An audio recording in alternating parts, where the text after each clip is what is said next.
Hi there. Welcome to the Medical Sound Association first meeting for the Sound Healing Conference.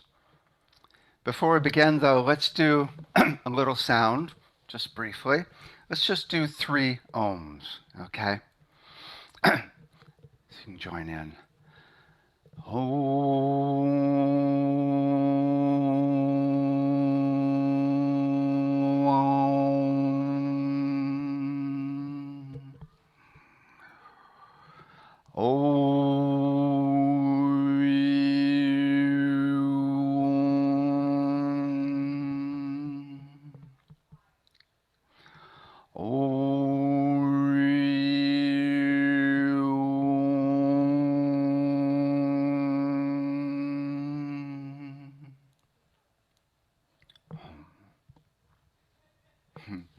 Wow, it's so simple. It's just a stable, consistent vibration that overcomes a chaotic vibration, right? And the voice and any vowel is really one of the easiest and best ways to do it. And it's really the basis of the new medicine. I'm so excited to share this because it's really, it's something I just got a download on to do a couple of years ago. But really, the truth is, there's a whole range of people that have been heading in this direction in the field of sound healing for for years, for many years. And it's really quite amazing because all the people in this field that are working specifically with clients as well know that there are miracles happening every day. I mean, every day there is a massive, just a major healing. I mean, cancer goes away. I mean, full range of things that happen, right? Depression's overcome. So the people in this field, if you've been around, you know it's unbelievable what's going on as far as people being healed. But now we want to take it to a whole nother level. And that's the purpose of the Medical Sound Association. As Nikola Tesla says, if you want to find the secrets of the universe, think in terms of energy, frequency, and vibration, right? It's really the basis of it all, right? What we're looking at is a new medical system. Oh my God. I didn't even want to say that like 5 years ago. Now I'm ready. A new medical system based on a new way of researching sound, music, and vibration. Right? It's a system that doesn't kill people. One of our instructors here at the Institute got had an infection in his toe last year, got some medication for it, had a reaction to the medication, and died. It's just crazy. The amazing thing about sound is there's 0 side effects, right? It's more effective, less expensive, and often it's even fun and enjoyable. Imagine having fun and getting healed, right? How incredible, right? There's really 2 ways to go in the field of medicine with sound. The first is the integrative therapy approach. And that is you play consistent, stable instruments or voice, or use a voice, right? And these, whether it's crystal bowls, Tibetan bowls, gongs, tuning forks, any sound healing instruments or any voice, it's all about stable, consistent vibration at the most basic level. And people get in the zone because that's where the peace is. When you have a stable vibration, it's very peaceful. And people get in the zone and miracles happen all the time. I've seen people that had sciatica that's just gone. I've had people that I mean, it's just amazing. I mean, people that had Parkinson's, that tremors are completely gone, right? It's just amazing what happens in sound baths, just in sound baths, right? And before COVID, sound was in just about every major hospital in big cities around the country. We did a survey here in the San Francisco Bay Area, and every single hospital of the 25 that we checked were doing sound healing in the integrative therapy department, right? So it's really already making headway. One of our instructors has been working in the cancer ward at San Francisco General for 25 years. They didn't even want to call it sound healing back then, and now they're totally embracing it. And so it's really made its headway in the integrative therapy side. Now, what we're looking at is bringing it into the medical side, right? It was about a year ago that this guy called me and he said, Dave, my guides told me to call Dave Gibson. I'm like, I love San Francisco, right? And I said, what do they want? And he said that I'm bringing sound into the medical side of the hospital and it's going to be embedded within 10 years, right? Well, that's quite incredible, right? If that really happens. And I can see it happening now. Before, like 5 years, I remember doing a meditation in our sound healing conference to visualize sound making it into the mainstream, into hospitals. But it was just a visualization. Now I see it actually happening. And that's what we're talking about here, the medical side of hospitals, right? Which means we're going to have the doctors involved, right? We are not doing medicine illegally here, right?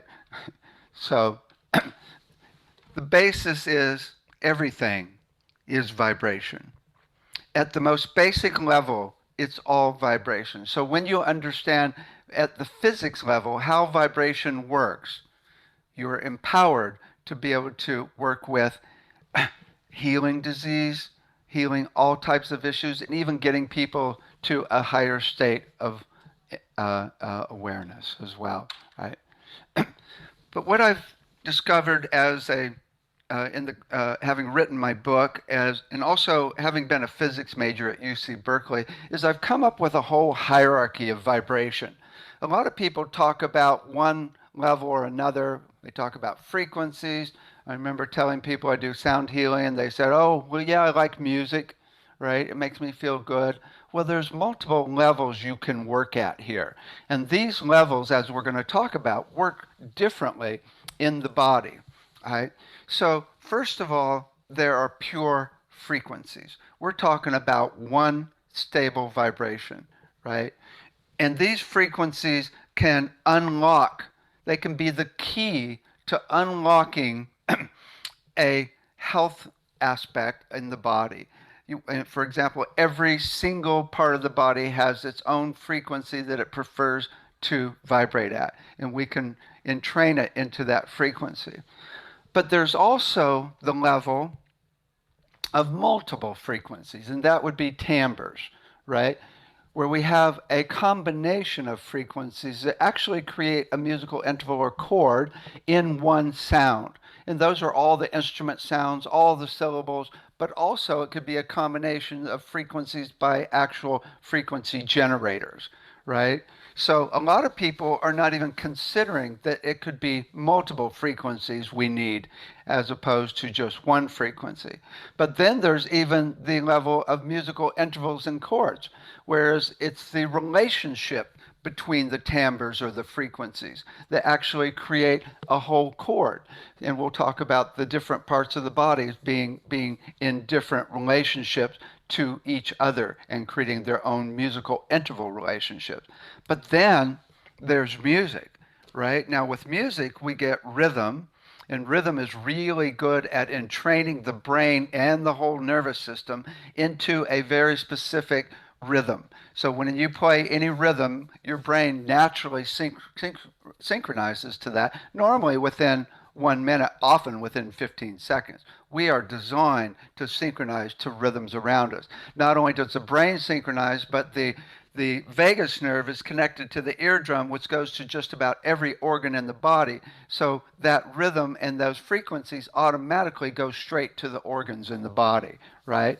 But then in music, there's melody. And then melody opens up a massive world of emotional ability, right? I mean, we know that music can take us to the heights of ecstasy, right? It can take us to the depths of our soul, to where we're really sad and very much opening and working with our grief. It can take us to a place where we're just transformed dramatically, right? Music is incredibly powerful. So what we're talking about is working at all four of these levels in the body as opposed to just one level, right? The way I think of it is cells are like frequencies. They're like the basis, right? Lynn McTaggart, in her book, The Field, actually talked about a research project where they found the frequency of a cell, they played that frequency to another cell, and it triggered that cell's metabolism and made it healthy, right? So this is the basis, are the cells. But organs in all the parts of the body are multiple frequencies. They are made up of many cells, so we think of them as a timbre, which is simply a combination of frequencies, right? So that's another level. There's frequencies within those organs and parts of the body, but they're actually making up a whole there's a whole range of frequencies that actually are the components of those parts of the body. But then we have the relationship between the parts of the body, right? Now, every thing there is, even if it has multiple frequencies, has a home note that all those frequencies are normally based on. So if we have a bunch of frequencies in the heart, which is made up of many frequencies, right? Then there's going to be one main fundamental, which is the core frequency of the overall heart, probably to be determined based on its rhythm as well. We'll see. But then that frequency of the heart is in relationship to the overall frequency of the liver, right? And that relationship is a musical interval relationship.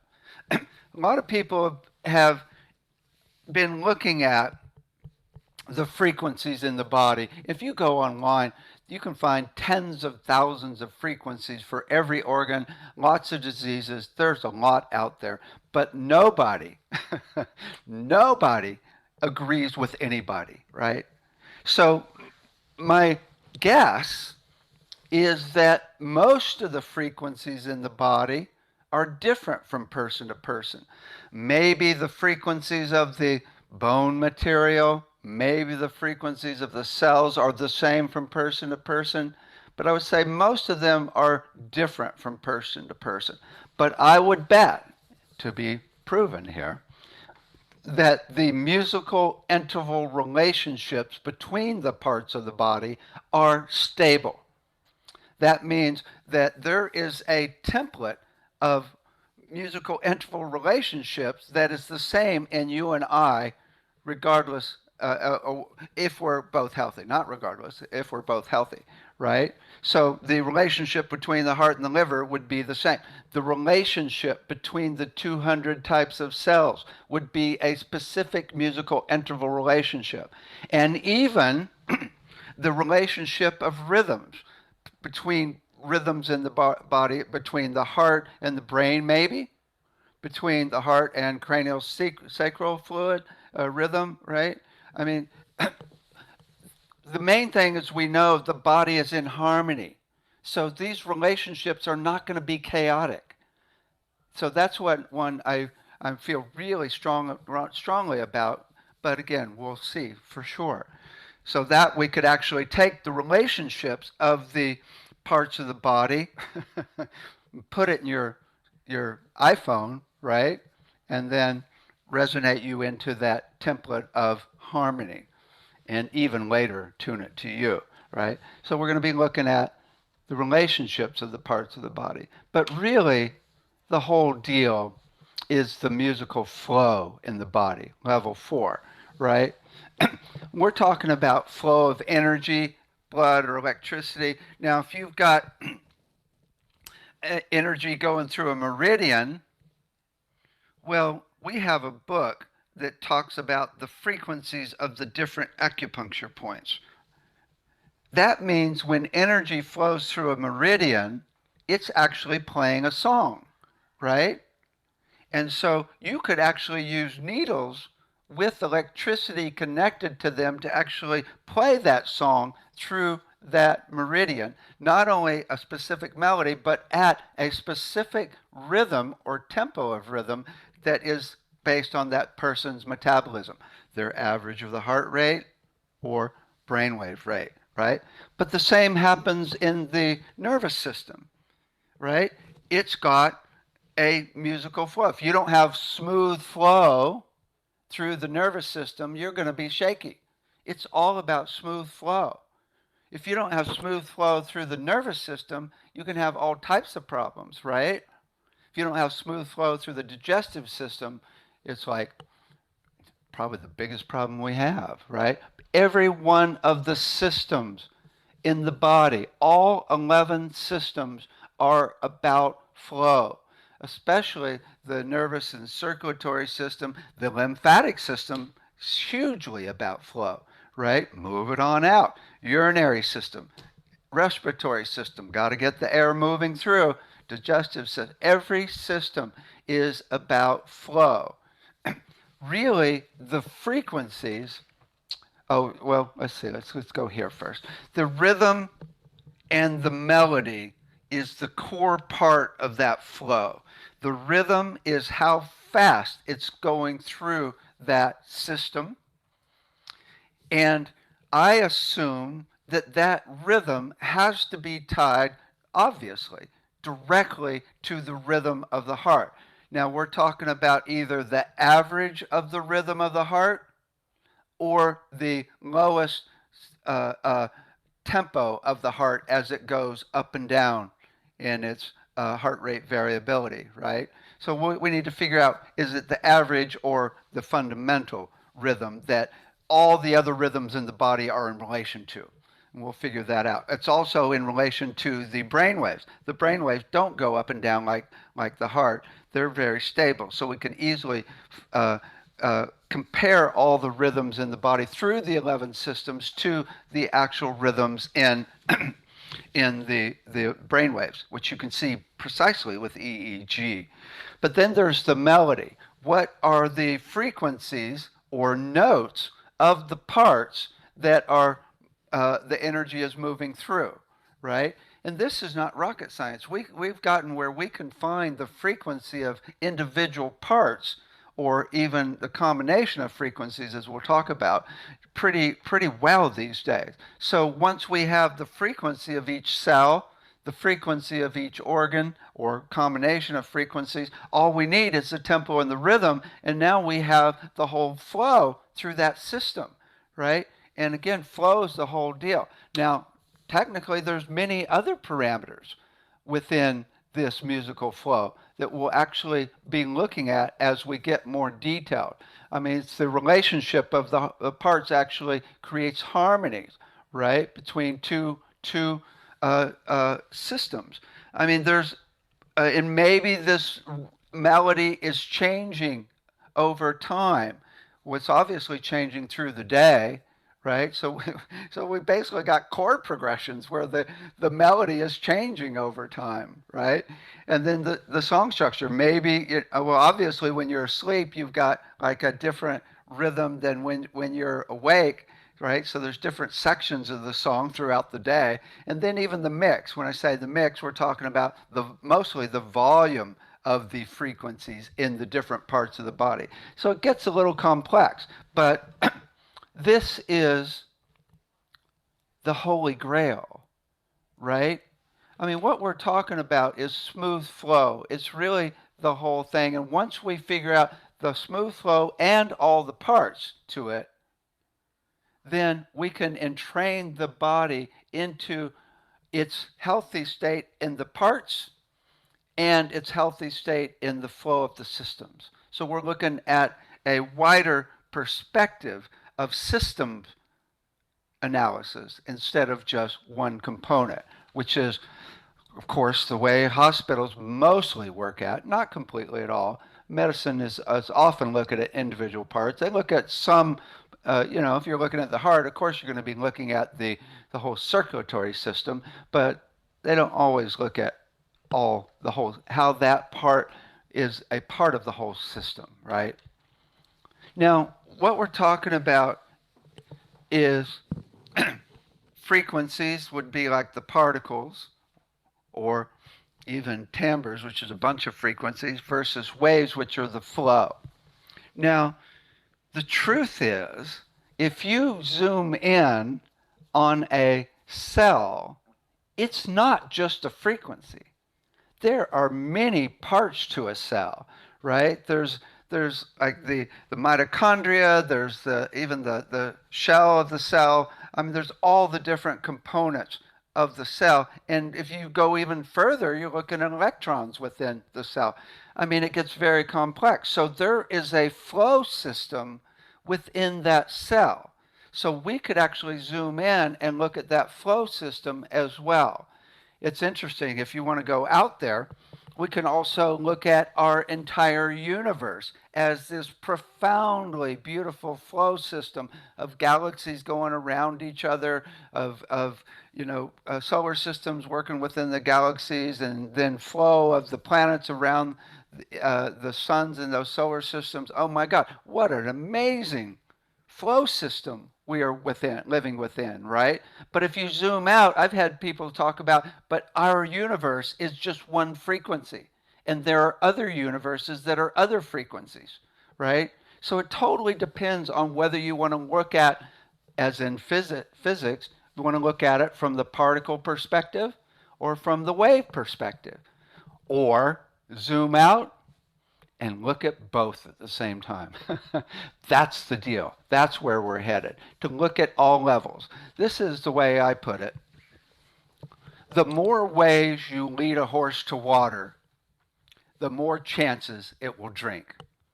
If we work at the frequency level, the timbre level, the musical interval level, and the flow level, now we're going to be entraining that system and its parts into harmony for health. So the more ways you lead a horse to water, the more chances it's going to drink of health, right? Let's do it always. That's the plan. And this, again, is really the Holy Grail. We are looking for how it works within the whole system, right? So when you have any part here, it's like, okay, not only what's going on in that individual system, if you got, even the circulatory system, not only how's the heart in relation to the circulatory system, but one day, goodness gracious, how is that system in relation to all the other systems frequency-wise? So once we find the song of each of the 11 systems, what is the relationship of the songs and tempos and melodies in relation to all the other systems, right? Hazrat Inyat Khan says it the best. What makes us feel drawn to music is that our whole being is music, our mind and body, the nature in which we live, the nature which has made us, all that is beneath and around us. It's all music. It's all smooth flow. That's the whole presentation here. We are not just a symphony, we are a flowing symphony with many different component instruments, right?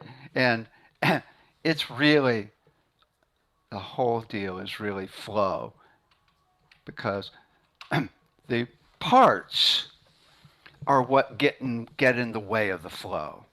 And that's really the problem.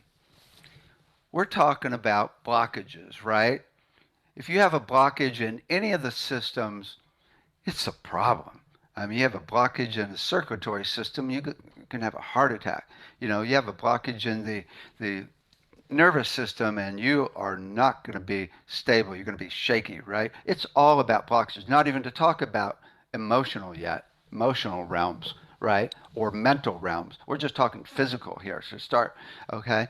So in order to deal with blockages, there are a few basic ways based on physics that we can actually deal with them. And some of these ways are already being used in in medicine, right? The first one is destructive resonance. This is exactly what they do to get rid of kidney stones, right? They find the frequency of these stones, they turn the volume up, and kablooey, it breaks them up. It's called destructive resonance in physics, right? It's really one of the main ways that medicine is starting to use frequency. They've been using it for kidney stones for quite a while, but now there's other areas that are they're getting into as well. But before I get into them, I want to show you a little video of destructive resonance on a wine glass. It's just 1 minute. Check this out. Right.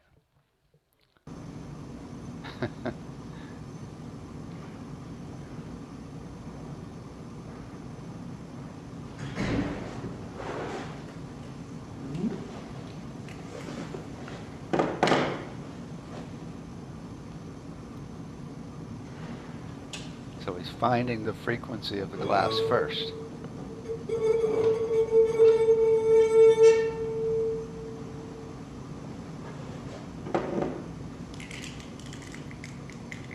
Now he's going to try and match the tone generator to it.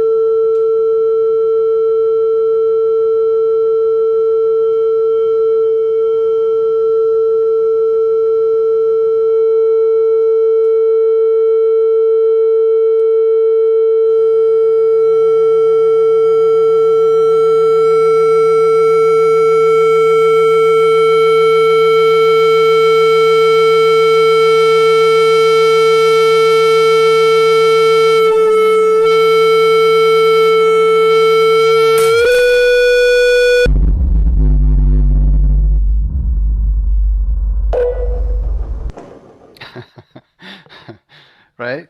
That's just basic physics. Find the resonant frequency of something, turn the volume up, and explode it, right?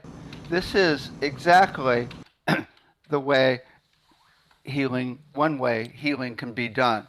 One of our previous instructors had breast cancer. She actually went up and down in frequency to find the frequency of her breast cancer with her voice. And she said when she got on that frequency, it heated up the tumor. And then she actually went above and below it to break it up. Right? Because you actually need a large, a really loud volume to do destructive resonance. And if we could do destructive resonance with the voice, it could be dangerous around here. Oh, blew up a kidney, sorry, right? No problem, right? You have to have a really loud volume, but you can actually break up things by finding their frequency and going up and down, above and below them, which technically creates a binaural beat, which is a very low frequency that can break it up as well. That's a whole nother class, okay? So she did it somewhat with her voice and went in for surgery and it was completely gone. Her tumor was completely gone, right? But then there's also the frequencies that Fabian Maman played with. He wasn't technically doing destructive resonance, but it's basically the same idea where he played frequencies to different cells and actually after 14 minutes they exploded, right? So this is very, very cool. And then there's Insightech that's doing some really cool work with ultrasound. Let me show you briefly some parts of this. Yeah.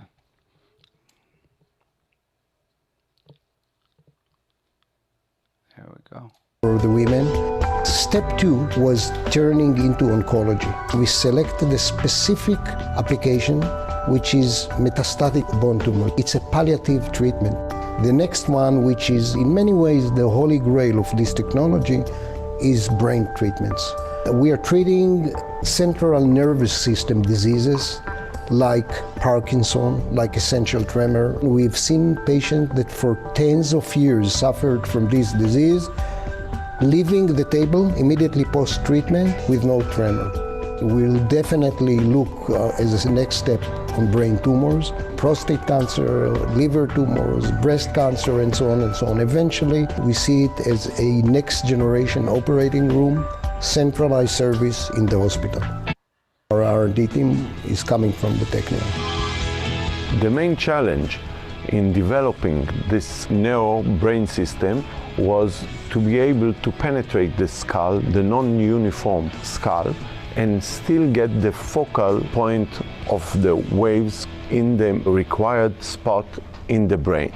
This was never done before by any company, and add to it the idea of having everything MRI guided makes it very complicated, involving so many disciplines and, I would say, excellency in science and technology.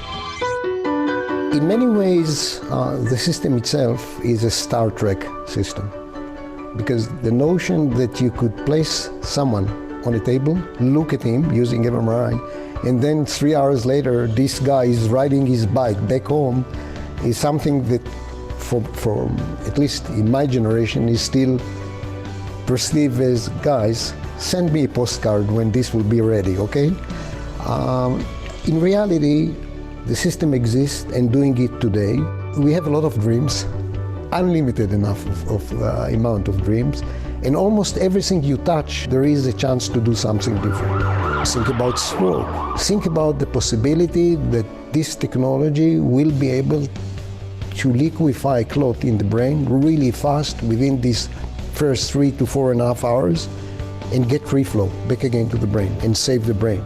Another different idea is targeted drug delivery. So we could generate significantly higher toxicities at the targeted volume while avoiding or sparing the whole body.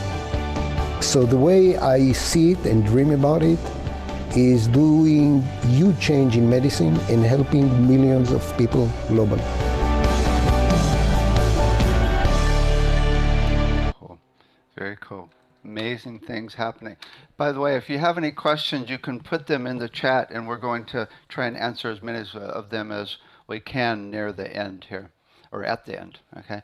Then there's Anthony Holland. Now, Anthony is using electromagnetics, not just sound frequencies, but he's got 4 different types of cancer that he shows being exploded with 4 different types of frequencies. Let me play a little bit of this here. Let's see.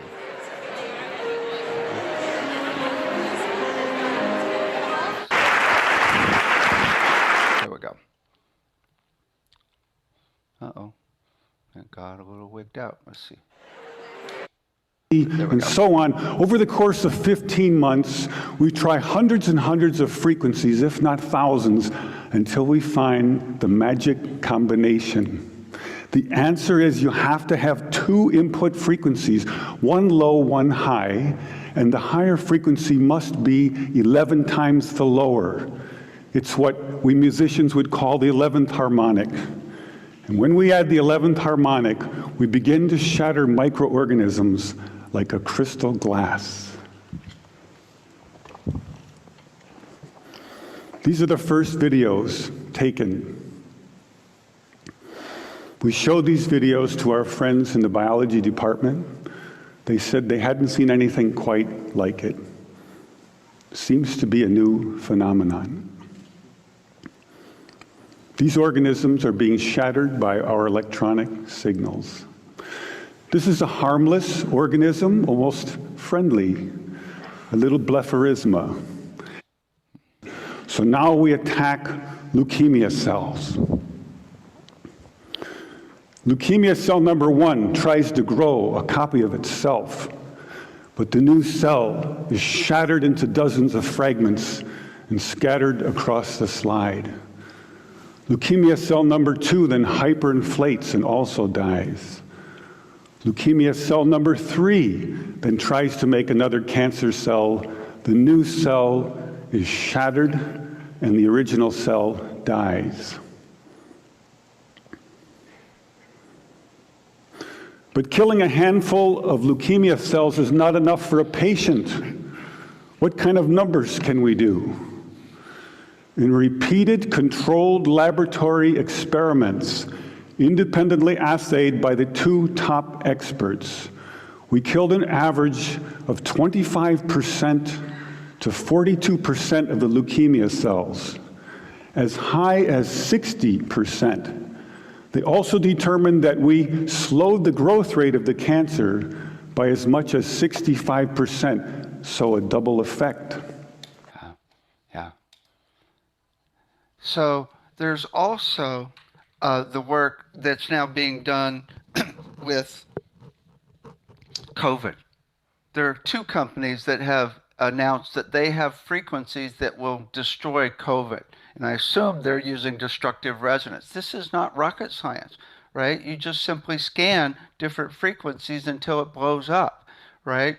This is really huge. And the best part about this is there is zero side effects. As the guy said, ride your bike home in a half hour. Ultimately, they just like send the frequency to you in the email, right? We'll see. Okay. So this is destructive resonance with frequencies. But you notice what he just said. He's getting 25%, maximum 60% effectiveness on destroying the cells. Well, cells and each part of the body are actually made up of multiple frequencies, as we just talked about, right? So when you can map out all of the frequencies within a part of the body, especially a cell, a Wiley cell, right?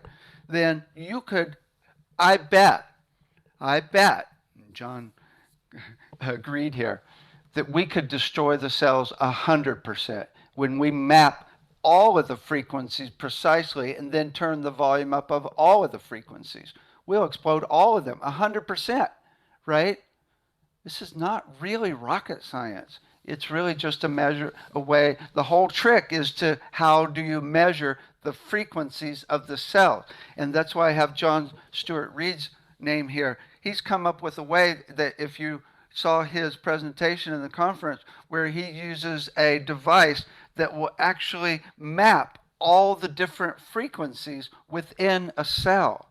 He even takes those frequencies and then shows them as a cymatic pattern, and so you can see the difference between, healthy cells or unhealthy cells somewhat. But you can at least get all the frequencies. So we could take all of that map and map it precisely to frequencies that we play to that cell to explode it, right?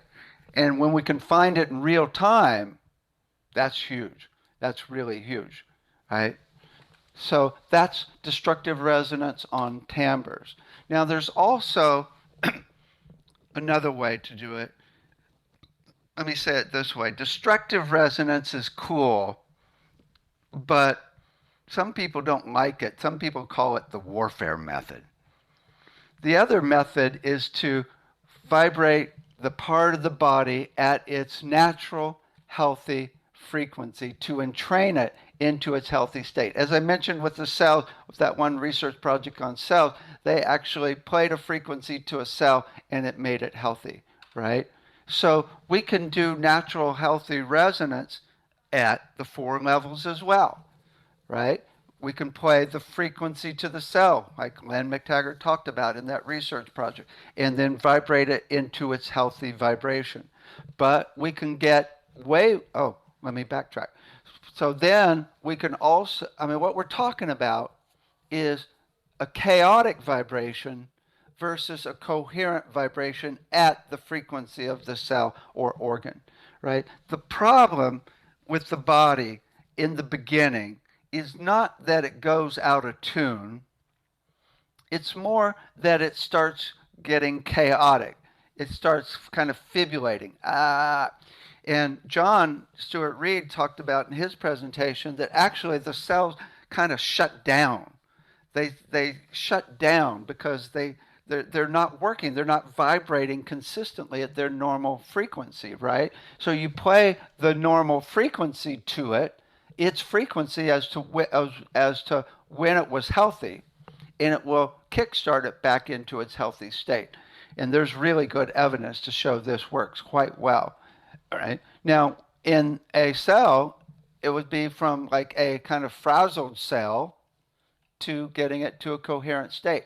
And there's actually even a research project on gongs that, what's his name? Can't think of the guy's name. He actually shows blood cells before the gong and after the gong. And it goes from frazzled cells to really symmetrical cells, right? So stable, consistent vibrations, right? So that's at the frequency level. Now we can also do this at the timbre level. And this is where I feel there's the most potential. When you find the resonant, all the frequencies, as we're just talking about, to explode them, but you find all the resonant frequencies of a good cell when it was healthy, and then resonate every part, every frequency of that cell back into its harmonic state, I believe this is the key to the new medicine, to actually vibrate things into their natural, healthy state at a very complex level. Many parts of the body, many cells have hundreds of frequencies in them. So we map all of those frequencies and play all of them to the cell. Now, it doesn't have a chance other than to be happy, right? Now, it's interesting, in a lot of the research that's done, it's really a question of how many frequencies. I mean, Anthony Holland was just talking about 2 frequencies, right? The fundamental and the 11th harmonic. Well, maybe it takes 5, maybe it takes 8, maybe it takes 142, right? Peter Guy Manners has a whole set of frequencies that we sell here that are incredibly effective. He uses 5 frequencies. And Reif can use a whole combination of frequencies. The first step in the research is, how many frequencies do we need to play to something? Do we need to map all 140 or all 962, right? Or can we get along with just like a certain number? This is critical. It's not just one frequency. It's how many frequencies do we need to map, right? Again, John Stuart Reid's able to find that frequency array, that frequency harmonic structure within a cell.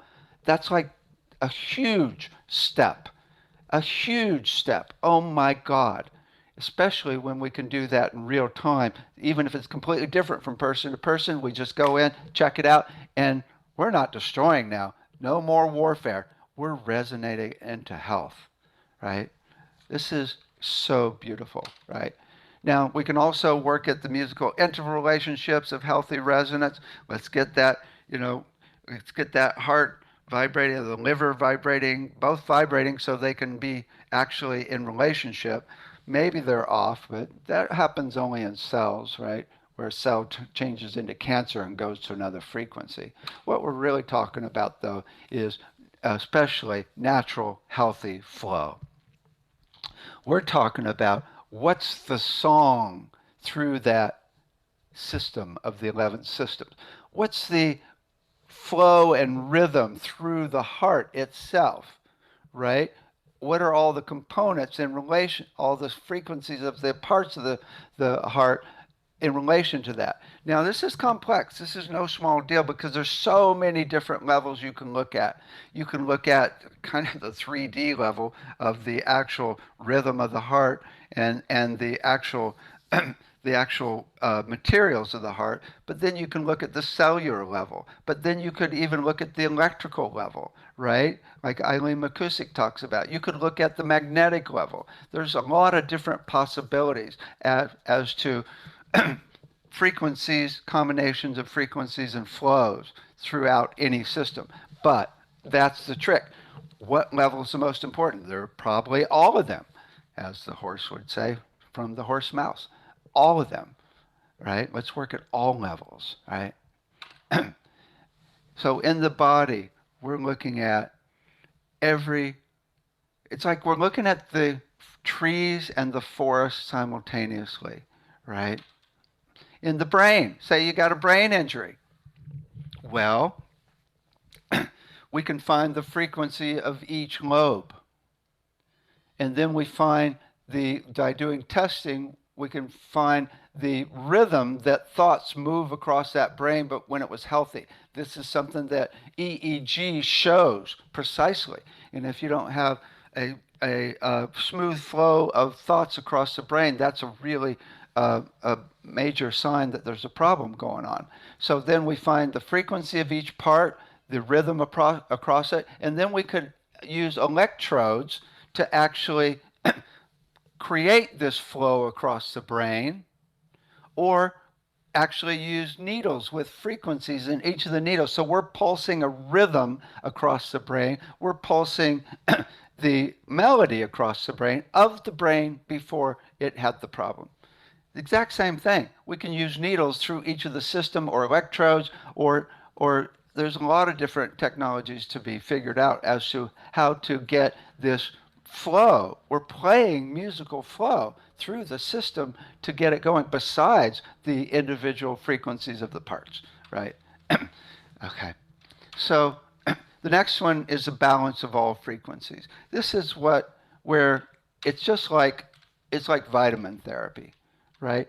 This is what we do in voice analysis, where you do a voice analysis, you see what frequencies are missing in the voice or too much, and then you play those frequencies that are missing into the person, and it balances out the frequencies in the system.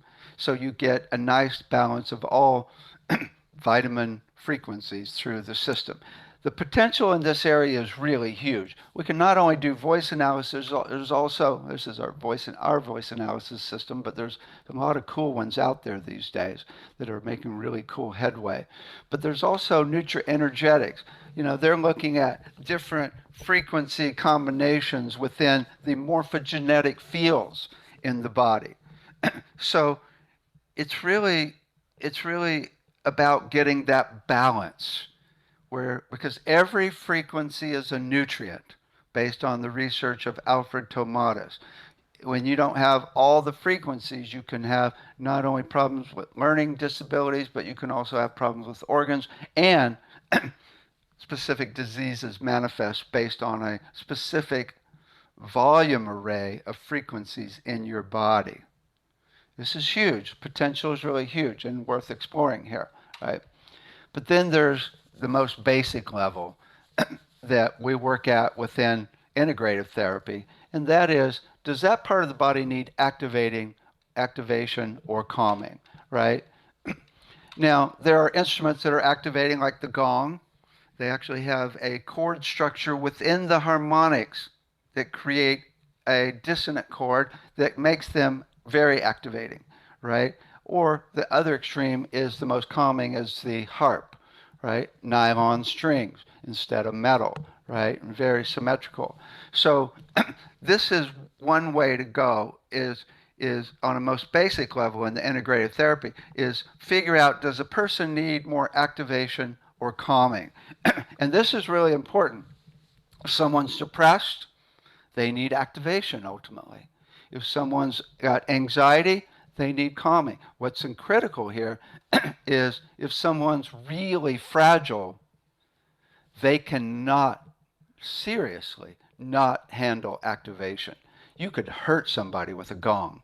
So this is really important to know, that there are a lot of activating sounds that are way too much for people that are just out of the hospital, just out of surgery, that have chronic fatigue, that have fibromyalgia, or just really fragile or sensitive people, right? It's really, really important, right?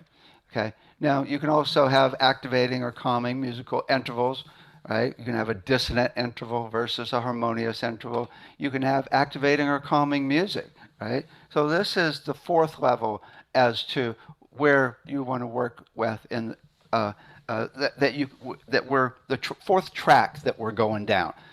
Destructive resonance, natural healthy resonance, balance of all frequencies, activation versus calming. But we're looking at these four at all three levels: physically, emotionally, and mentally, right? We've mostly been talking about physically. Let's take a look at some physical issues in detail first, and then we'll go into the mental and emotional realm based on these 4 parameters. Well, for cancer, destructive resonance is the first idea, right? Explode those suckers, right? But on the other hand, we might need total calming for the fear that is in that person that's causing the cancer emotionally, right? We might need to balance all frequencies. Or, this is one of my favorite things, and is to resonate that part of the body into its healthy resonance. One meditation that I feel is the most powerful on another level is to have people meditate on the disease completely being gone. What would that feel like? And then make the sound of it. So now you're using natural healthy resonance to resonate the body back into its healthy state, right?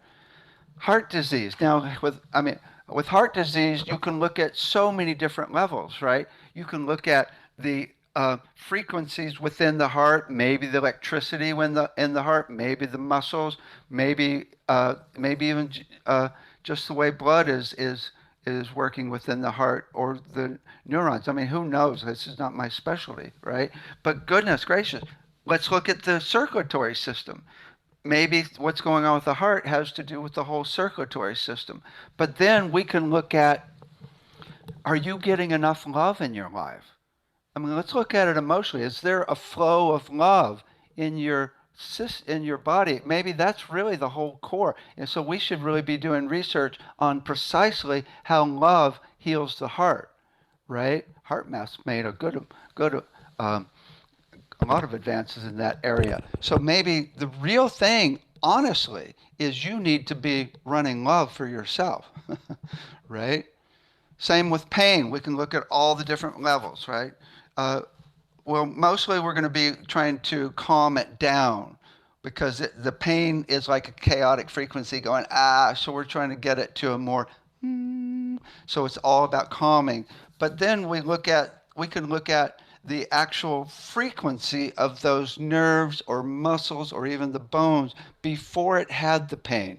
The biggest problem with pain is after the thing that triggers pain is gone, we often still have chronic pain that continues. And that's a real major problem. The number one way that the medical field works with pain these days, or kind of the alternative field as well, is to distract and get you in the zone so you don't notice the pain. It's pretty effective, but you got to keep doing it forever, and it doesn't necessarily get rid of the pain ultimately. When you find the resonant frequency of the parts of the body that are causing the pain and get them back to their natural resonance, whether it's at the frequency level combination or flow level, now we're talking resolution. Pain goes away forever, right? I already talked about the brain injury, but there's also blood clots. Right now you cannot do sound on a blood clot, because it is really dangerous. That blood clot breaks off and goes into the brain or into the lungs or to the heart. That person could be dead, right? So you have to be really careful. But I bet within 5 to 10 years, we will know precisely the frequency to break up that blood clot, just like he was talking about in the actual operating room of the future.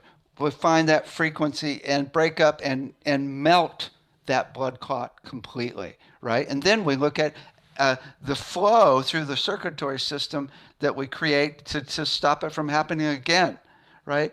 So you can look at all physical issues, from destructive resonance for natural healthy resonance, balancing the frequencies, or activating versus calming, right? Emotionally, well, fear is we really need to calm the fear. Really, the antidote to fear is love, right? But we can resonate what was right, which would be love, instead of what's wrong. Maybe you could break up fear with right? Empowering yourself. But it's often about resonating what's right for emotions. With anger, well, sometimes you beat a pillow, destructive resonance in a way, right? But other times it's really about just going to compassion, right? which is the natural healthy resonance, right? Or you could balance all frequencies where you connect to spirit and things like that, but we won't go there, right? Then you got depression. Well, depression's all about activation, although you have to do it slowly. If you get too activated use too much activation on a person that's depressed, they'll tell you to get out of the room. Leave me alone. But if you start where they're at and over like even 15 minutes, slowly get to really powerful activation, you can totally bring them out of depression. We have CDs that do this that are really effective. Obviously, for anxiety, it's all about calming. For grief, it really depends on where the person is at. The first stage is if someone's not feeling the grief, it's really about calming and bringing them down into the sadness so they can feel, right?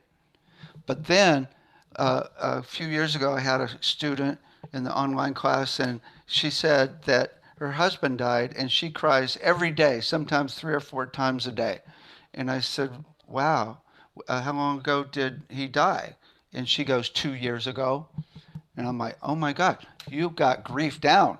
You're a professional at grief, right? We now need to move to gratitude for that relationship, which is a beautiful balance of activation and calming.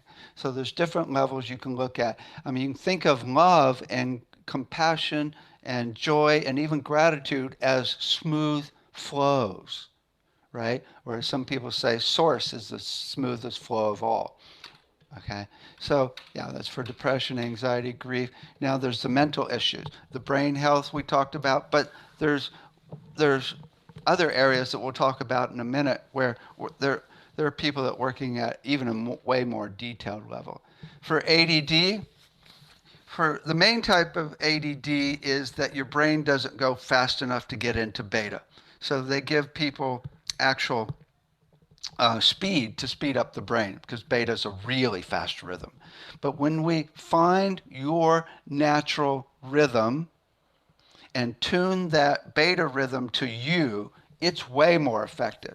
We're talking cure here because it creates new neural pathways where you can actually be resonated into that beta and be able to think. It's profoundly effective already. We need to research all the types of ADD so we can get rid of all of them.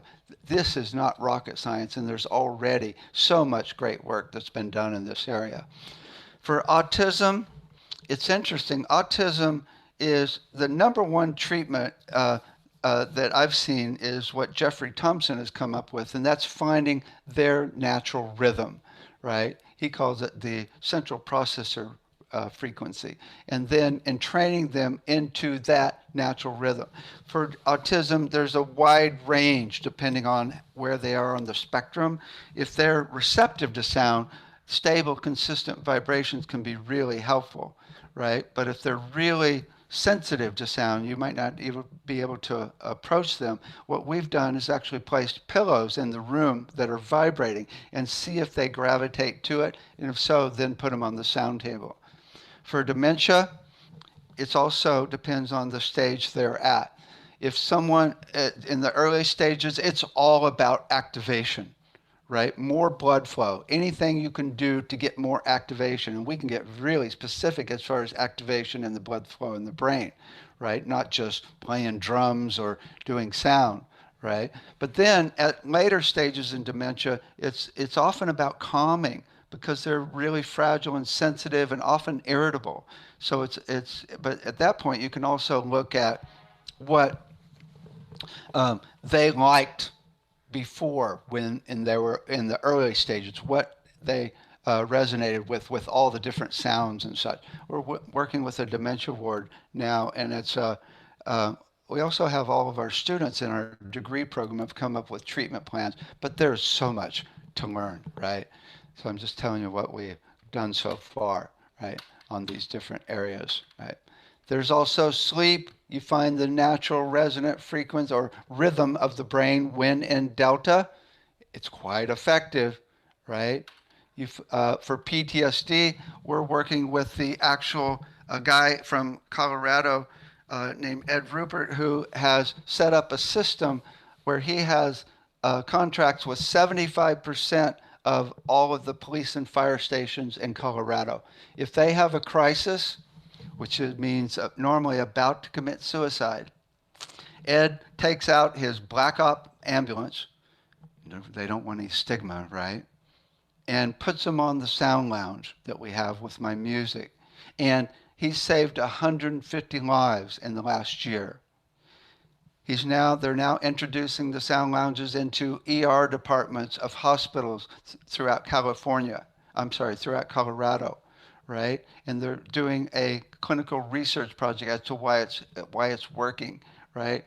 This is huge because we could take this into not only all the states in the country, because Colorado is the only one that has it, but we could also take it into the war zones, right? Not to mention all the VA hospitals. I mean, this is huge. We have one guy that's using the sound lounges in a VA hospital in Sacramento here in California.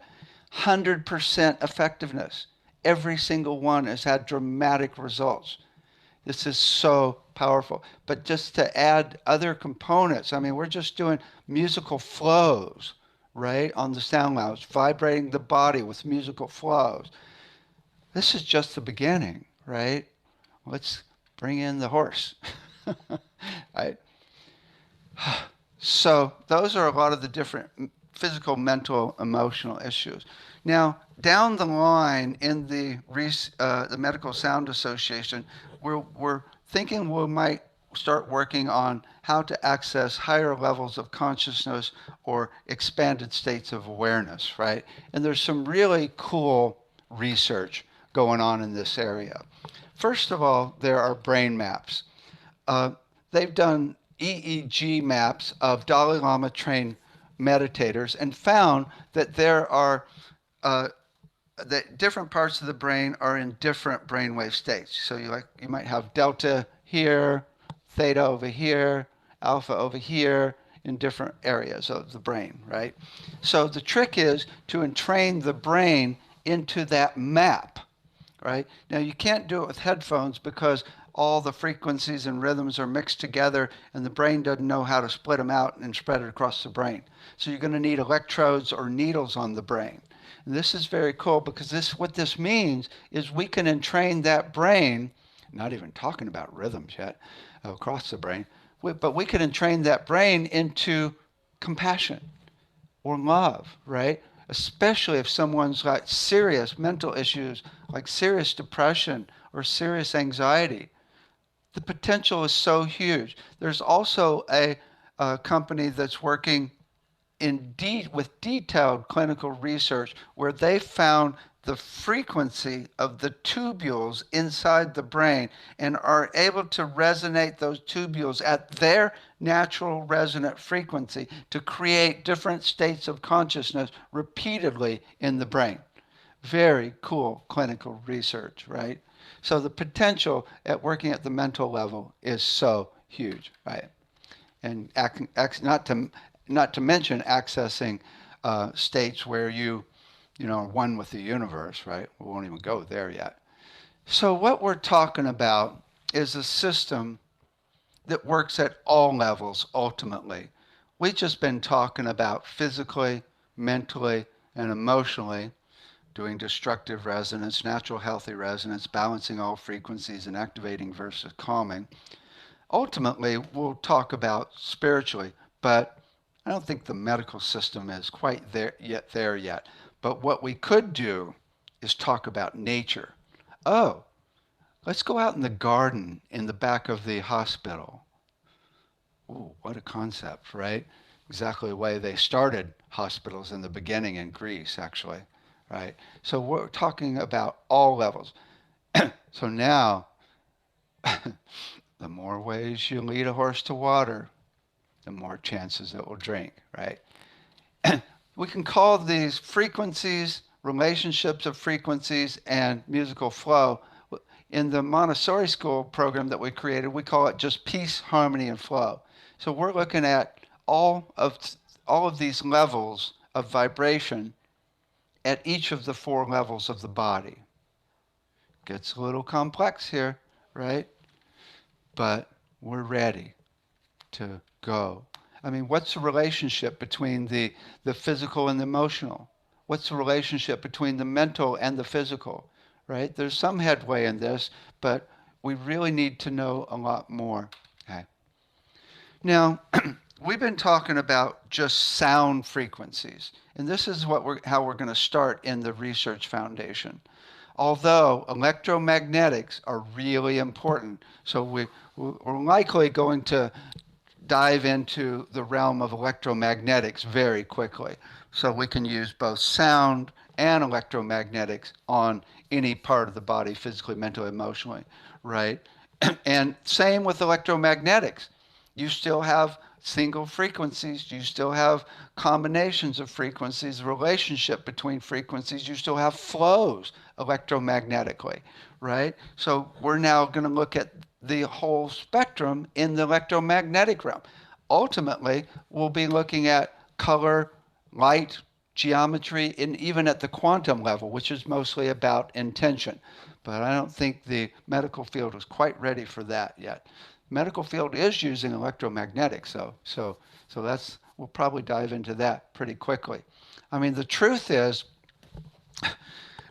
I have to reel myself in, right? Because I believe that one of the best healing powers there is source energy, when you connect to source. But we can't go there. We are not going there, at all. We want to get this into the medical side, right? So we're not going to be focusing on anything out there, no aliens, right? And it's got to be really scientifically grounded if we're going to get it into hospitals. And that is the goal, right? We're going to be having now monthly meetings with the Medical Sound Association. And so if you want to join, you can go to the site medicalsoundassociation.com and click on the contact form. If it's not working, it'll be working by the end of the day, actually.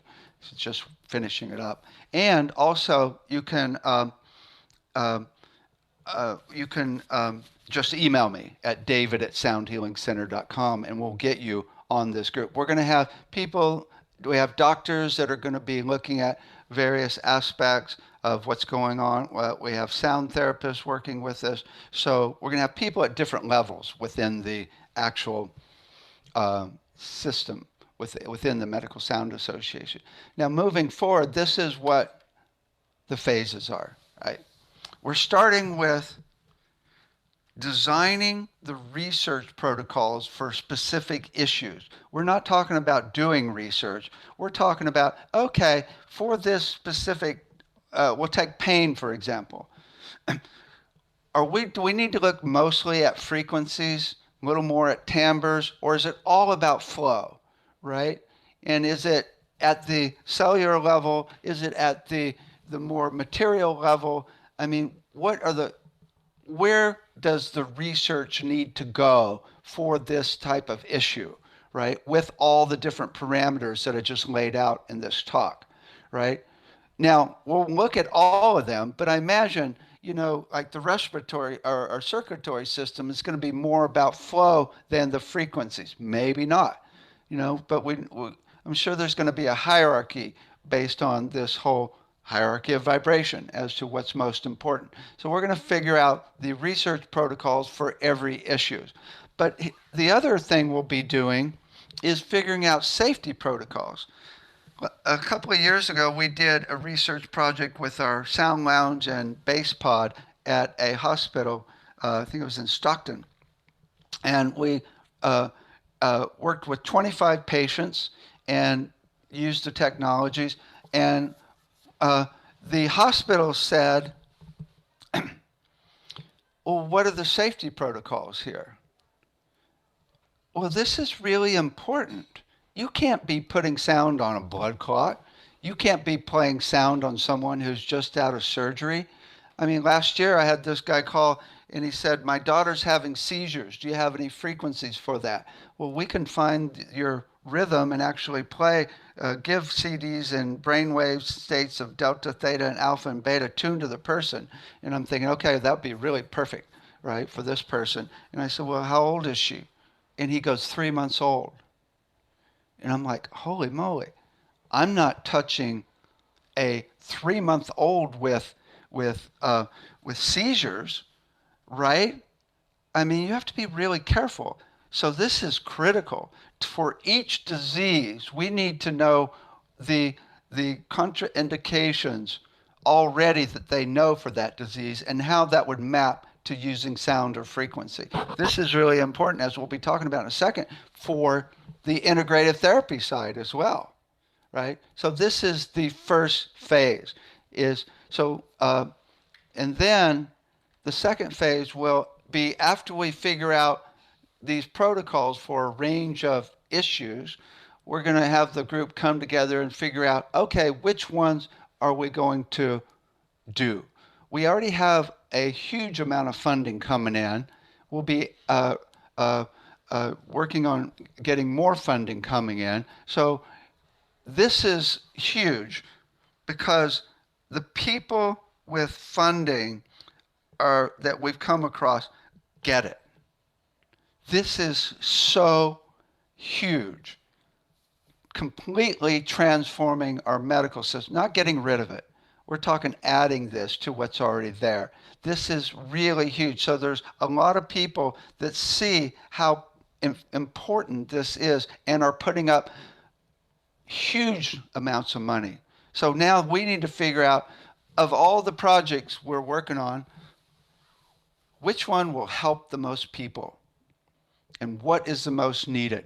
So then we'll use the group to figure that out. So now we can then embark on the actual research, right? And hopefully get like hundreds of research projects going, or at least spawn other research projects from other companies or other nonprofits, right? Phase 3 is we create technologies and techniques based on the research and get them into hospitals. This one is, I haven't really thought through in detail. Number one way, right, is to get FDA approval, right? The other way that we've been working is to give technologies to hospitals for the doctors. And that's what I was saying with the sound lounges. The doctors are starting to use them big time now, and in ER especially, even the nurses. And that's turning them on to the concept of getting this into the hospital. But we're still going to have to figure out the best way to get things in the hospital. We are a nonprofit, so there is not going to be any proprietary aspects as far as, all of this information is shared with everybody. Phase 4 is to set up a national medical sound board. We've already had one of our instructors that tried to do this, and we've looked into it. It's no small deal, right? So I'm hoping we'll find someone that gets really excited about this and will help move it forward. We've already talked to the people that got acupuncture actually into a board, right? So we've got some guidelines on how to do it, but this is no small project. So I think it will be best that once we have the research foundation really humming and we've really got detailed protocols and actually got some research going, that we can actually, pull together a whole board. And this board is just going to be for bringing sound into hospitals, because there was a lot of pushback from sound healers who are doing miracles with spirit, right? So we're just talking about the protocols for getting it into a hospital. So that would be phase 4. Now what we've done is we've actually created intake and outtake forms on the Medical Sound Association site. Let me go to the site here. Okay, Medical Sound Association. We just got this working yesterday, and I'm really excited about it. Here it is if you go to intake forms. Right? Now, what you can do, any practitioner can do, is put in, you don't even really have to put in your real name. It's not critical. Just email so we can get back to you, though. And put in the health concern, right? Whatever health concern is going on. And then put in, on a scale of 1 to 10, how bad is that issue? And you can do multiple issues at once. It will let you do multiple issues at once. And then you say, okay, what instrument or technology did I use? And if people are using other technologies than what we have listed here, well, you could put it in here, but we'll add them if there's a whole bunch of people using a specific technology. And then then put in the severity of the treatment. Well, actually, it should only be one of those, severity on 1 to 10, right? And then you can also put in details of the treatment done. And then we go to the report, and it will average out. Oh, don't have this. Well, we don't have any information in there yet, right? But what this will do is it will average out the treatments over time. So, like when we did the treatments with the 25 people at the hospital, we averaged it out where they went from, on a scale of 1 to 10, they went from an 8.8 down to a 1. That's like unheard of. And so what I'm looking at is over many years, maybe 10 years, we'll be able to say, look, we have actually 1,000 people that got treatments for depression, and we went from even a 7 down to a 3, right?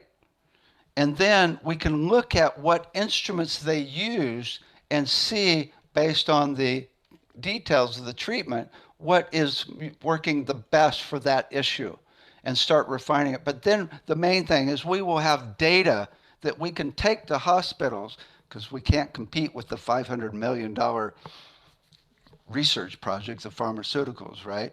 But we'll have this data and we can go, look, it may not be perfectly scientific, but look, 8.8 to 1, right? This is huge. So if you know anybody that's doing any treatments, right, turn them on to this site to start entering. I think it's supposed to be live today.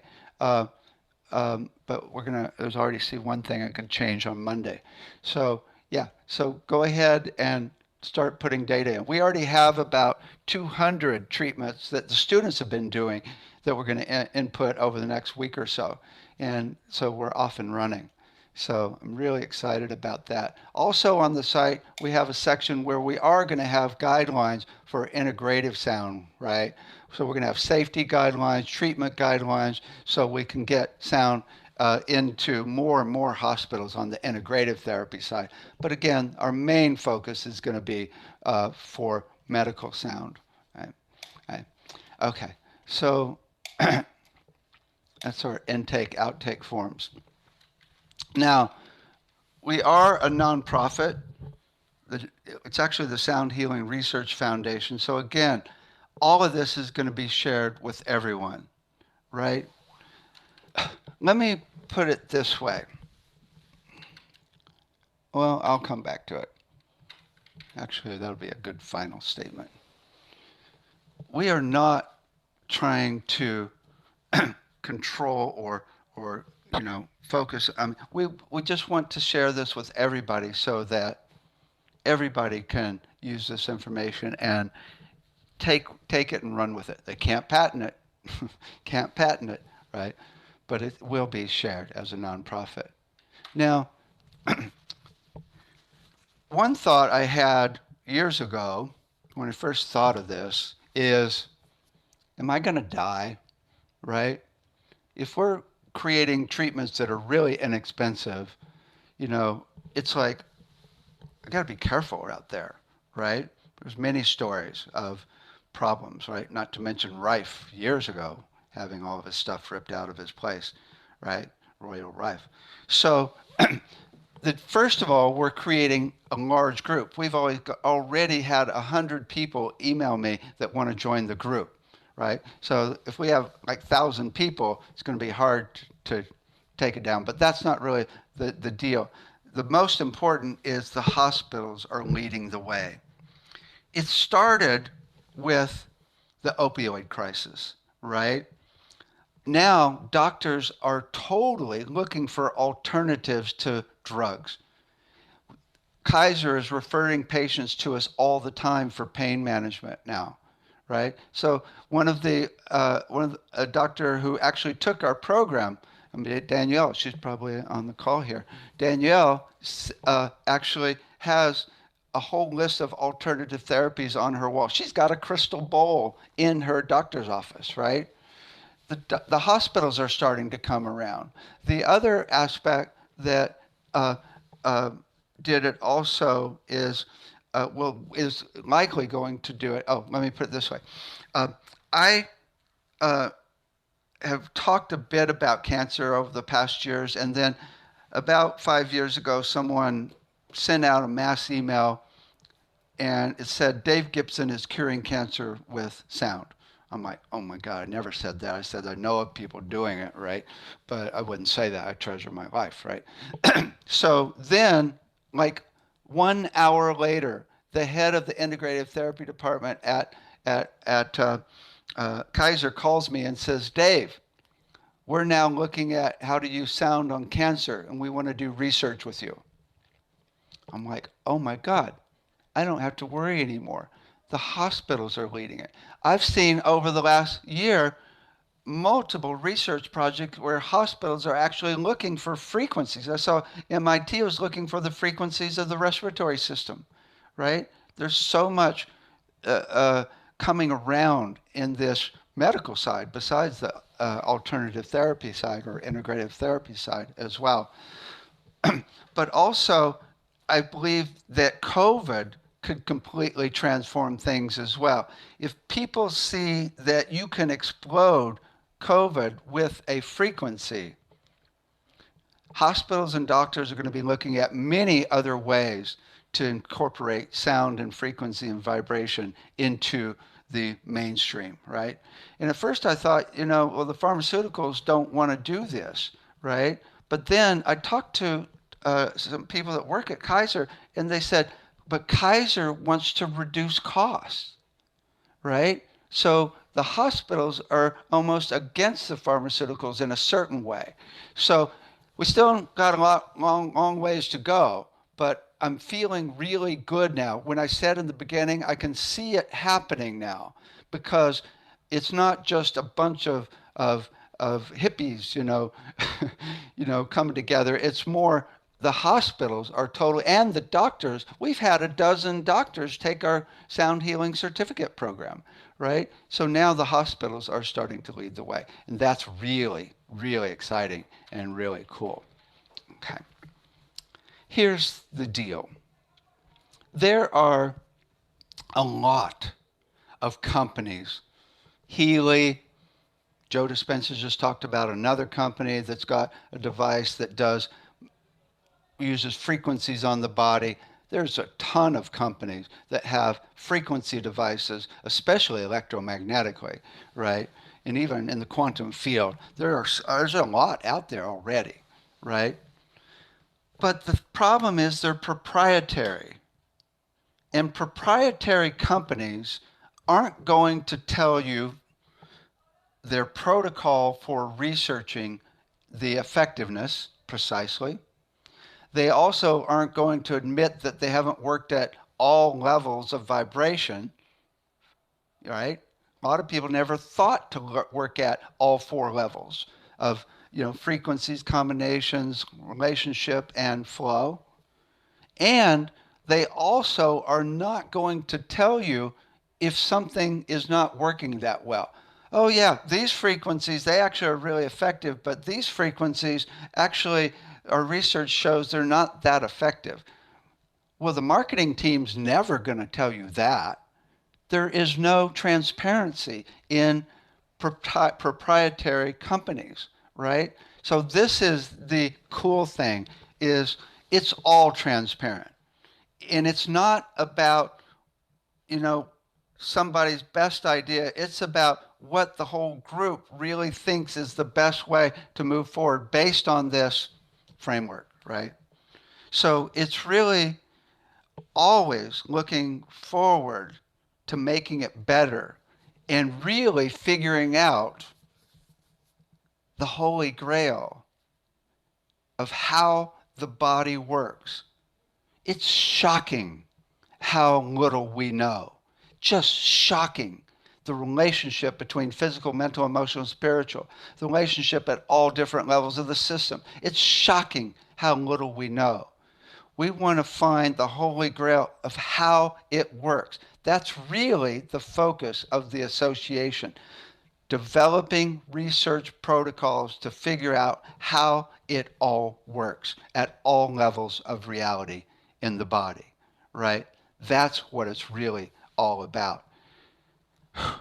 It may not even happen in my lifetime, although that guy's guide said 10 years.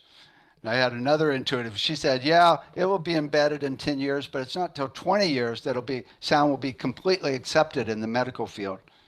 And I'm like, 20 years? Oh my God, how cool. 20 years and our whole system is transformed.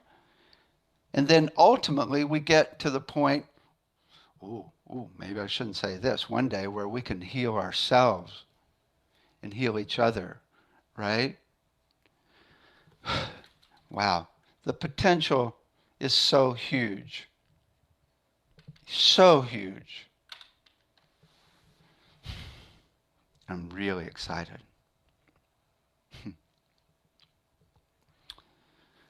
That's my little presentation.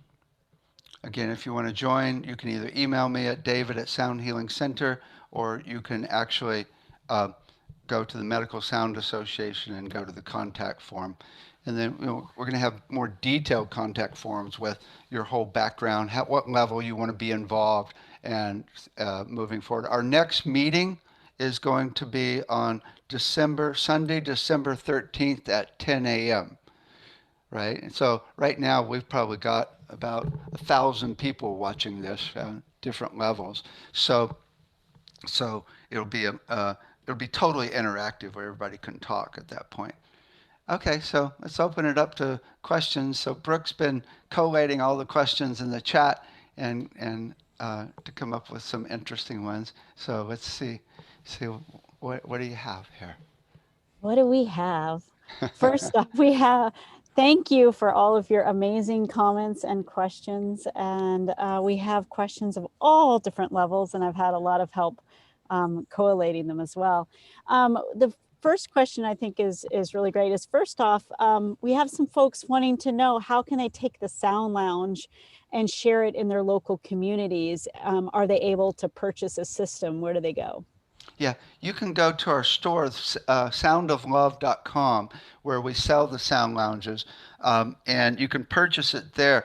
Ultimately, what we're looking at is to have enough funding to start giving them away to centers, and so we can get them out that way as well. But now, yeah, you could purchase them on our site. I forgot to mention, we have the little base pod, which is a little cube that's like a subwoofer that you can put on the body that's profoundly effective for pain as well. All of the stuff is at soundoflove.com, and search for, or look in the menu for vibroacoustic tools. Great, thank you. We had Arlene. She has just popped onto the Medical Sound Association and was looking at the intake form. And she had a couple of questions. One is that she said it didn't appear to be set up for combined modalities. For example, like a type of Reiki that uses drumming, or crystals used in combination with instruments and techs. Would you want to have the database that combine modalities, or do you want them to, or her to put that explained in the details of treatment?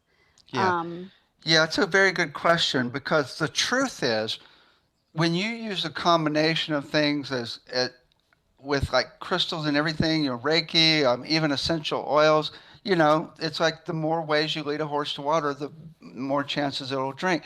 But that's not going to fly very well in the medical field, right? So it's going to have to, in order to get a little more credibility, right? We're looking at just having it in the other section, right? Which could be cool for our own data, because you can get a report of all the way the treatment's been done. But yeah, for now we're limiting it to more scientific aspects that we can improve. Although it's a shame, because they're so effective, right? But it's not. I don't see crystals and Reiki in the medical side very soon. In the alternate, in the integrative therapy side, yes, but not in the medical side. Okay, thank you. Another great question was, are there hospitals that currently accepting sound sessions for patients? Are there hospitals accepting sound sessions for the health professionals like the nurses and doctors? And if so, is there a grant for this? It's kind of a mess right now, of course, because it's kind of all shut down. I mean, there's nothing going on in hospitals right now as far as integrative therapy, unless you could do it online. Uh, I've heard there are grants. I haven't heard that there's a lot, but I've heard there are some grants. But you normally have to be a nonprofit to get those grants, and so once things open back up, I think hospitals are going to continue with this. As far as doctors, it's really interesting. I have a student that's been doing sound baths in hospitals for the last 2 years while she's in the degree program. And she said that she started with some patients and then ended up with more doctors than patients. The doctors were coming more than the patients to her sound baths because they wanted to relax too. So it's a kind of crossover. It's like not even like you have to figure out who's going to come. Just set it up and they will come. Amazing, amazing. From Ultra Lightwave, we had a comment. With such a pervasive overlay of microwave and satellite smart meters now, what work is being done on sound technology to counter or transmute the frequencies so that the healing of other illnesses can be accomplished? That is right on the threshold of what hospitals would work with. It's kind of dear to my heart because I feel that 5G and all the electromagnetics are really dangerous, right? So, and I've got a lot of ideas. I mean, the most basic is you entrain your system into a coherent, stable vibration, and then it doesn't affect you, and you can work at that physically, mentally, emotionally, and even spiritually. But there's definitely, I could totally see a system that electromagnetically basically just cuts out this electromagnetism with different aspects of phase cancellation, or there's different ways. I even have this intuitive. It says that certain frequencies in the megahertz range will actually stop 5G. So we might move into that area as we move into electromagnetics. We'll have to see if there's a clear path where it makes sense. Right? It's again even with that, it's like it's kind of the development. It would be a lot of development because here's the main problem. When you choose to do a research project, it's a lot of money and it's a lot of time. So the whole point of this association is to not waste our time, to do, as Buckminster Fuller would say, with the least amount of energy possible, make the greatest impact possible on the world, right? So that's really the main focus here, is to really figure out what is going to help the most people, or what's the biggest need right now. So if that turns out, that we decide, collectively, I mean, it's pretty important, right? I'll give my vote. Mine too, for sure. This question came up from Dana, from Kael. There's actually multiple ways it's been worded, so I need to bring it up. We have multiple people asking, how exactly do you find the frequency of a body organ or a system or a cell? There's a few people said, how do you actually assess that and determine that? Yeah, in John Reed's, he actually talks about it in his presentation, so you can go back and play back that one with John Stuart Reed. It's like, I forget whether it's like an electron microscope type or this like high-end microscope that actually looks at the electromagnetics and actually discerns the frequency. I've been told that MRI actually finds electromagnetic frequencies. That's what it does. It's looking for different electromagnetic frequencies in the body. So we could use that information. There's also other devices like Charles Oshman, who's done like huge amount of work in energy and and around this area in the body. He said there's a device now that will actually measure the actual frequency of molecules, right? So our first step, once we are out of the gate here, our first step is to research all of the devices to help us find these frequencies, to figure out which ones are the best at finding these frequencies, right? So it's going to be a whole research team just doing that once we get started, we really get underway and have the funding here. Yeah, because that's really important.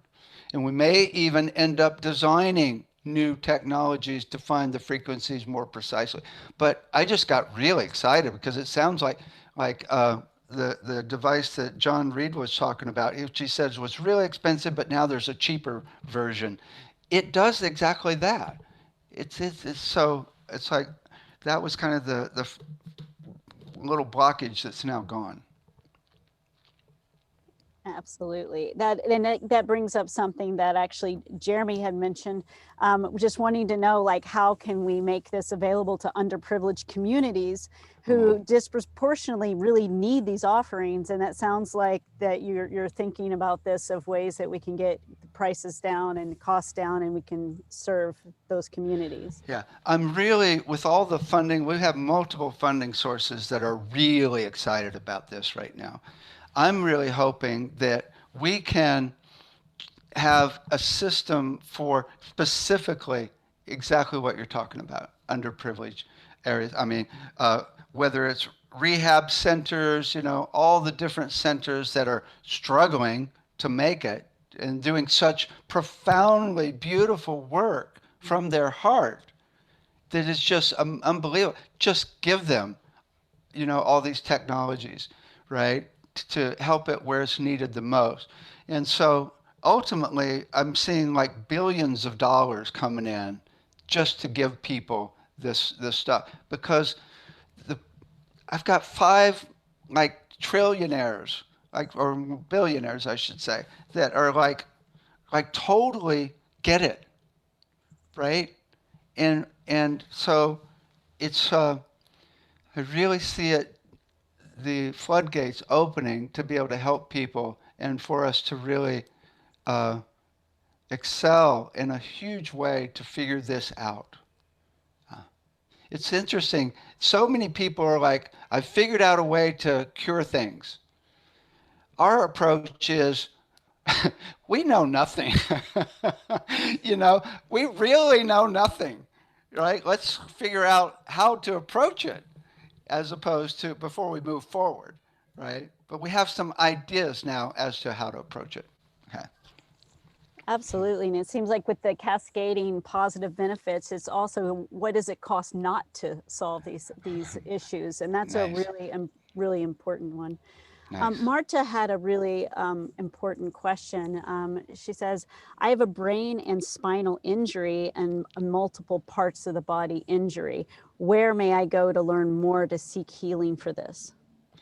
Well, we've got some treatments right now where we can, as I mentioned before, we can find your natural rhythm and then actually have you listen to binaural beats that entrain your brain into that consistent, stable rhythm at delta, theta, alpha, and beta before you had the injury, right? And that's really cool, right? Now, ultimately, that's just the beginning of what we're talking about here, where we actually find the frequency of that her whole nervous system. But we're starting now. We now do have it with the rhythm. Of course, we're just doing it more intuitively, but been doing it for 10 years.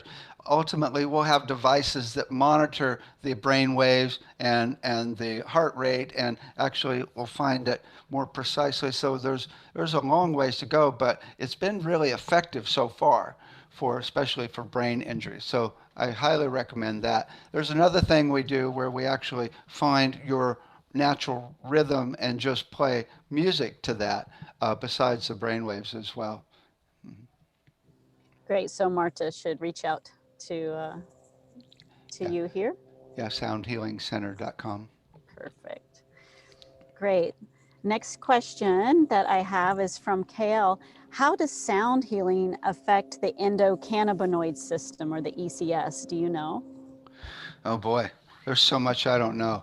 That's what's cool. Is I'm hoping to get like a whole range of doctors that know. I assume that has something to do with the way cannabis affects the nervous system. Yeah. Um, boy, I don't know. I mean, imagine if we can find the frequency of cannabis, Mhm. right? The truth is, and this is where we're headed, the truth is every single pharmaceutical, every single drug is simply a combination of frequencies at its basic core. So if we take that and apply it as frequencies, ultimately we can just get rid of them and even refine them so they're not as detrimental, right? So for cannabis, I would say that could be pretty easy to find the frequency of the cannabis. It's a little beyond my scope though so far. I'll need a little more help as to give us a few years and then I'll be able to answer that question really well, just from learning from all the people who'll be in this association. Exactly, or less. Or less, you never know. Right. You never know. Right. We have another one say, I have lightheadedness now. What treatment could help with that? For Ooh. someone who has lightheadedness, do you have any Well, idea? number one thing is to find your natural rhythm and get you into that peaceful state of where you're completely at peace, right? That's the most grounding. And I mean, the other thing that helps is to get physical vibration in your body with the sound table. Because if you're floaty, physical vibrations on the body, there's nothing better than that. So finding your note and vibrating you on the sound table would be the best. If you don't have, you could also get a sound pillow or a sound dolphin if you can't afford a table. The dolphins and pillows are only like 425. So, but you can start with, tuning the music to you is a really cool way to work with. And I've got, it's interesting. My music years ago, when I was at a Pink Floyd concert on some type of drugs, I don't know. It's like I saw the smooth flow in Pink Floyd's music, and I saw it smoothly going down to more and more peace or going up. And that's what I'm really careful about when I do my music, and we'll incorporate in some of the research here. It's the smooth flow when you do smooth transitions, more and more mellow, the body goes with it way better. As long as it's not boring, the body will go with it. And you can bring people over time to a profound still point. Mhm. Right. I was giving you the still point. That was Thank you. Thank you. Yeah, it was lovely. Gregor had a question that's right in alignment. That's why I want to kind of package these together. So, would you say that finding that base resonance, as you just spoke about the other two issues, would be good? Said a husband is due for surgery with stenosis and spurs in the lower spine, and basically it's a bone issue and not a softer tissue. Is there a frequency of therapy that work for that issue to eliminate the surgery and reduce pain in the interim? They don't have a wave table there. Is it that same resonance you're speaking of that would Yeah, that would be assist? the beginning. It's like every week I have people email me and say, I've got this issue. Of course, I often have to look it up, right? And there's, we are babies here, right? We've got so little that we can do for detailed issues, right? What we're talking about is within 5 years having on the website a list of, I mean, there's like 1,000 medical issues, right? We can list all of those issues and say, this is what we're thinking, which might lead to what you would do with integrative therapy as well, right? So that's where we're headed. But right now, boy, just getting you into the zone and into your own natural rhythm is kind of the best. I mean, we do have frequencies for nerves tendons, ligaments, arthritis. We've got respiratory, circulatory CDs. These are all frequency CDs that you don't listen to. You play them on the body with headphones. And then you can also use our bass pod and bass belt that you can strap on that are way more powerful. And those are really effective. They're shockingly effective, actually. But when you get really detailed about the issues, it's a little tricky. I mean, we do voice analysis where we can have you talk in the mic and see what frequencies are missing, and that will tell us what notes you need, right? But there's a lot of issues that aren't on our chart, right? I mean, we have what, maybe 100 at the most, when there's like, thousands of medical issues when you really get into it. So yeah, we have a long ways to go. But once we figure it out, I don't think it's going to be like we have to figure out every disease. We figure out the way the system works, the Holy Grail. Then it's going to be much, much simpler. Absolutely. Yeah, there's multiple questions on Alzheimer's, dementia, cancer, and all of these treatments. I mean, that's the whole point of the Medical Sound Association, is to be able to take each system in each one of these diseases and to just dive into them and see what you can do. I did have Marta ask, do you know, or does someone know the frequency for COVID? There's 2 companies that say they do, right? And I assume it's a combination of frequencies, but again, proprietary companies, they're not going to tell you, right? So, I mean, wouldn't it be great if we had a whole group of people saying, okay, this is the frequency of COVID, and then within a month, that group actually says, oh, this is even better. And then another month, it's even better, right? And then we share it, and now all the different universities are actually trying it. It's like, because they see its effectiveness, and we just keep going. It's like, yeah, we do, but we don't, right? Exactly. I did appreciate Barbara's comment and said, if we knew that, then can't we rent time on cell towers and broadcast an anti-COVID frequency? Oh, there's a guy that's just got like $1 billion who actually has come up with something called the IntelliTree, which actually use palm trees, which are perfect for transmitting frequencies through that are like light frequencies, and it will replace the whole Wi-Fi system we have and cell phone towers completely. And his plan is exactly that, to actually take healing frequencies and incorporate them into the system, right? I mean, it's not that crazy, right? As soon as this gets accepted, right, we could, within 5 years, especially if there's a major transformation, which we seem to be in the middle of, right, we could totally start doing that. So we just simply transmit it into the air. Imagine, just completely gone on the whole planet. And this is not craziness. This is possible. It's not far-fetched at all. It's amazing. And I have a final comment, or kind of a question from Gelia. I don't know if I'm mispronouncing your name.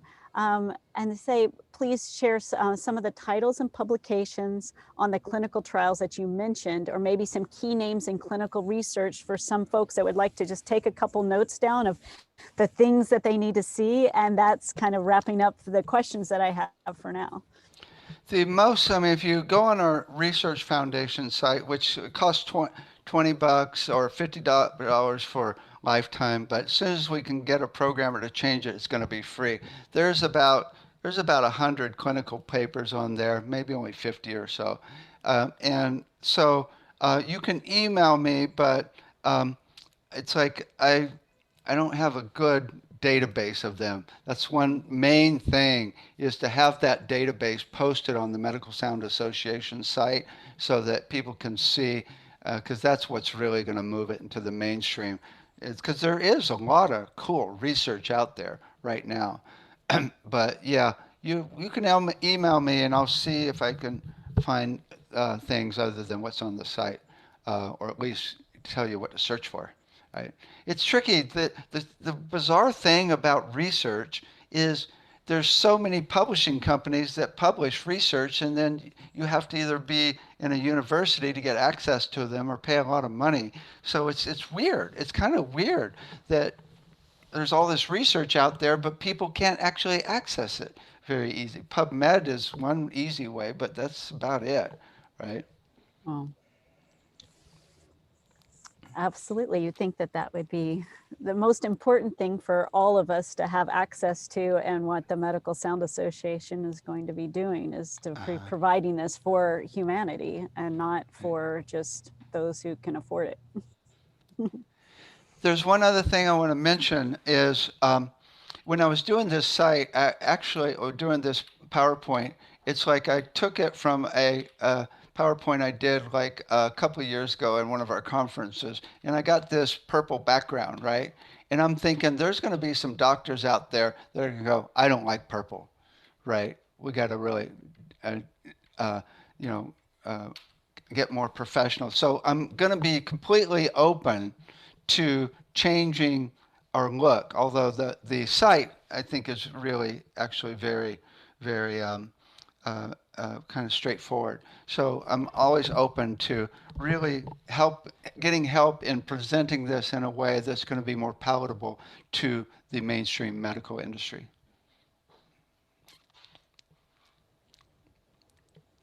Great. Well, that is the line of questions that I had for this session. Cool. Wow. Thank you.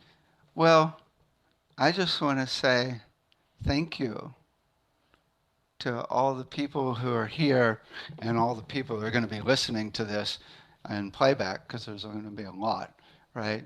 And let's do this.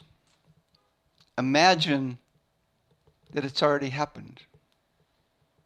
Sound is completely embedded in the medical field. No side effects. Way more effective, right? It's already happened. What would that feel like? Feel what it would feel like. And as we do around here, make the sound of it to resonate it even stronger and bring it into being.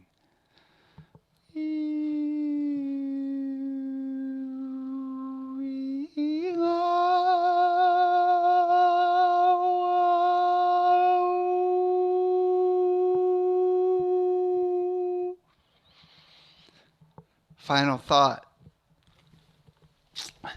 There's a lot going on the planet right now, and a lot of people are freaking out over many, many things, right? I'm really excited about the potential of what's happening. Really excited, right? I just want to share that excitement and hope that it will happen sooner than later. Thank you so much for listening. Here's our closing video.